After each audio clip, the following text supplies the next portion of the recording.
बिस्मिल्लाहिर्रहमानिर्रहीम। हजरत हसन बसरा रहमतुल्लाह अलैह ने फरमाया है कि दुनिया से दूर रहो, उसको तोड़ो और उसकी तौहीन करो कि खुदा की कसम वो अपनी तौहीन के बाद ही लजीज बनती है। ए नौजवानों, कुरान पर अमल करना आपको कुरान के नाजिल फरमाने वाले के पास ले जाकर खड़ा करेगा और सुन्नत पर अमल करना पैगम्बर सैयदिना मोहम्मद सल्लल्लाहु अलैहि वसल्लम के हजूर में ले जाकर खड़ा करेगा। हजरत सल्लल्लाहु अलैहि वसल्लम अपने कल्ब और अपनी हिम्मत व तवज्जो से बंदगाने अहले अल्लाह के कुलूब से किसी वक्त हटते नहीं। आप ही उसको पुरलुत्फ और खुशबूदार बनाने वाले हैं। आप ही उनके बातिन का तस्फिया करने और जीनत बख्शने वाले हैं। आप सल्लल्लाहु अलैहि वसल्लम ही उनके लिए कुर्ब का दरवाजा खोलने वाले हैं। आप ही बनाओ सिंगार करने वाले हैं और आप ही कल्ब व इसरार और उनके रब अज़ो जल के दरमियान सफ़ीर हैं। जब आप रसूल अल्लाह सल्लल्लाहु अलैहि वसल्लम की तरफ एक कदम बढ़ाएंगे तो आपकी मुसरत बढ़ेगी। जिस शख्स को ये हाल नसीब हुआ उस पर वाजिब है कि शुक्र करे और उसकी ताआतें बढ़ जावें, और उसके अलावा आपका खुश होना हवस ही हवस है, क्योंकि जाहिल शादमान होता है दुनिया में और आलम गमगीन रहता है दुनिया में। नादान मनाजिरा और मनाजियत करता है तकदीर से, और दाना उससे मुआफिकत करता है और उस पर राजी रहता है। ए मस्कीन और ए लाचार, तकदीर से मनाजिरा यानी मुकाबला और मुखालिफत मत कर, वरना तबाह हो जाएगा। मदार इस पर है कि तू हक़ ताला के अफ़ाल पर राजी हो और अपने कल्ब को मखलूक से बाहर निकाल ले और इस कल्ब से खालिक मखलूकात के साथ मुलाकात करे। जब तू हक़ ताला और उसके रसूलों और नेक बंदों की हमेशा ताबेदारी में रहेगा तो हक़ ताला से मुलाकात करेगा और अपने कल्ब, अपने बातिन और अपने अंदरून से अगर तुझ से हो सके कि सालेहीन की खिदमत में रहे तो जरूर ऐसा कर कि ये तेरे लिए बदर जहां बेहतर है, दुनिया में भी और आखिरत में भी। अगर तू सारी दुनिया का भी मालिक हो जाए मगर तेरा कल्ब अहले अल्लाह के कुलूब की तरह ना हो तो तू गोया एक जर्रा का भी मालिक ना है। हर वो शख्स जिसका कल्ब अल्लाह अज़्ज़ो जल के लायक बन जाता है और उसके साथ दुनिया और आखिरत होती है तो वो हक़ ताला के हुक्म से अवाम और हवास में हुकूमत करता है। आप पर अफसोस, अपने मर्तबा को पहचाने, उनके सामने आप चीज ही क्या है। आपका सारा फिक्र खाना पीना, निकाह, दुनिया जमा करनी और उस पर हरीस बना रहना है कि दुनिया के कामों में बड़ा कारगुजार और आखिरत के मुतल्लिक बड़ा काम चोर। आप अपने गोश्त को फरबा कर रहे हैं, इसको जमीन के कीड़े मकोड़ों का निशाना बना रहे हैं।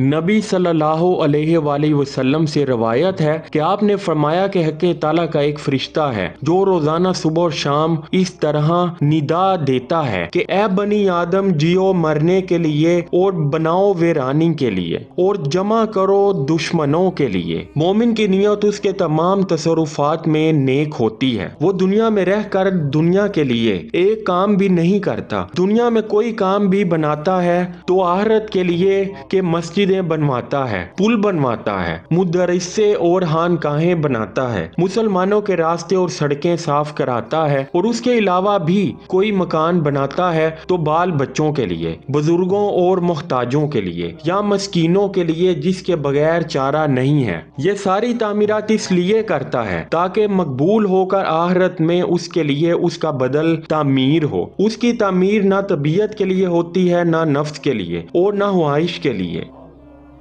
जब इब्ने आदम सही उल कल्ब बन जाता है तो अपने जुमला हवाल में हक़ ताला के साथ होता है। उसका गुम होना भी अल्लाह से और वजूद भी अल्लाह से। उसका कल्ब जा मिलता है नबियों और रसूलों के साथ कि जो कुछ भी वो लेकर आए थे उसको कबूल करता है, जुबान से उनका काबिल होकर और अज़ा से अमल करके और कल्ब से ईमान लाकर और यकीन रख कर। बस जरूरी है कि उनके शामिल रहे दुनिया में भी और आखिरत में भी। اللہ عز و جل کو یاد رکھنے والا ہمیشہ زندہ ہے کہ ایک حیات سے دوسری حیات کی طرف منتقل ہو جاتا ہے، بس ایک لحظہ کے سوا اس کو کبھی موت نہیں۔ ذکر جب قلب میں جگہ پکڑ لیتا ہے تو بندہ کا اللہ عز و جل کو یاد رکھنا دائمی بن جاتا ہے، اگرچہ زبان سے یاد بھی نہ کرے۔ اور جب بندہ ہمیشہ اللہ عز و جل کی یاد میں رہتا ہے تو اس کی موافقت اور اس کے افعال پر راضی رہنا دائمی ہو جاتا ہے۔ اگر گرمی کا موسم آئے اور ہم حق تعالیٰ کی موافقت نہ کریں تو گرمی ہم کو پریشان کر دے گی، اسی طرح سردی کا موسم آنے میں اس کی موافقت کریں تو بہتر ہے، ورنہ جاڑا ہم کو ٹھٹھر دے گا۔ اور ان دونوں موسموں میں موافقت کا اختیار کرنا ان کی اذیت اور اثر کی شدت کو زائل کر دے گا کہ نہ گرمی کی تکلیف معلوم ہوگی نہ سردی کی۔ یہی حال تمام بلا و مصائب اور آفات کا ہے۔ ان کی موافقت کرنا کرب اور ضیق اور تنگی اور تنگ دلی اور اضطراب کو زائل یعنی ختم کر دیتا ہے، کچھ تکلیف محسوس نہیں ہوتی۔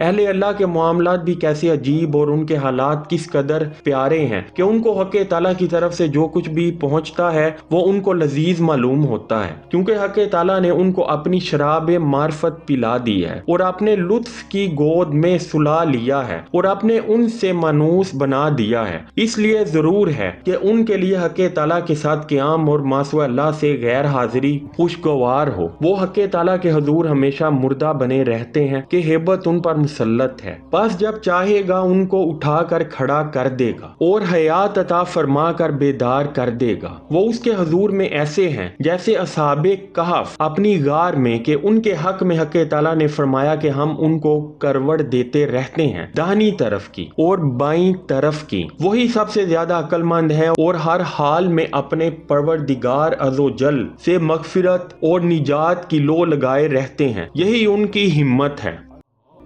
آپ پر افسوس کے کام تو دوزخیوں کے کرتے ہیں اور آرزو رکھتے ہیں جنت کی، سو آپ کی طمع بے محل ہے۔ عاریت پر مغرور نہ ہو اور اس کو اپنا مت سمجھیں کہ وہ عنقریب آپ سے لے لی جائے گی۔ اس نے آپ کو زندگی ادھار دی ہے تاکہ اس میں اس کی اطاعت کرے، مگر آپ نے اس کو اپنی ہی چیز سمجھ لیا اور کرنے لگے جو چاہیں۔ اسی طرح عافیت بھی آپ کے پاس عاریت یعنی امانت اور مخصوص وقت کے لیے ہے، امیری بھی آپ کے پاس امانت ہے اور امن و عزت وغیرہ اور جو کچھ بھی آپ کے پاس نعمتیں ہیں سب آپ کے پاس امانت ہیں۔ ان امانتوں میں کوتاہی مت کریں کہ آپ سے ان کا مطالبہ ہوگا اور ان میں سے ہر چیز کے متعلق آپ سے باز پرس ہوگی۔ آپ کے پاس جتنی بھی نعمتیں ہیں سب حق تعالیٰ کی طرف سے ہیں، بس ان سے اعانت حاصل کریں، طاعات پر یعنی فرما بردار رہیں، اور تمام وہ چیزیں جن کو آپ مرغوب سمجھتے ہیں وہ سب چیزیں اہل اللہ کے نزدیک مشغول بنانے والے مشغلے ہیں، یعنی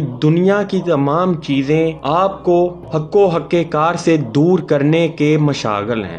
ایک بزرگ سے منقول ہے کہ حلق کے معاملے میں حق تعالیٰ کی موافقت کریں اور حق تعالیٰ کے معاملے میں حلق کی موافقت مت کریں، ٹوٹ جائے جیسے ٹوٹتا ہے اور جڑ جائے جس طرح جڑتا ہے۔ حق تعالیٰ کی موافقت کرنا آپ اس کے نیک بندوں سے سیکھیں جو اس کی موافقت کرنے کے عادی ہیں۔ یا اللہ ہم کو بھی نصیب فرما جو تو نے نصیب فرمایا اولیاء کو، اور دے ہم کو دنیا میں بھی بھلائی اور آخرت میں بھی بھلائی، اور بچا ہم کو دوزخ کے عذاب سے۔ والحمدللہ رب العالمین۔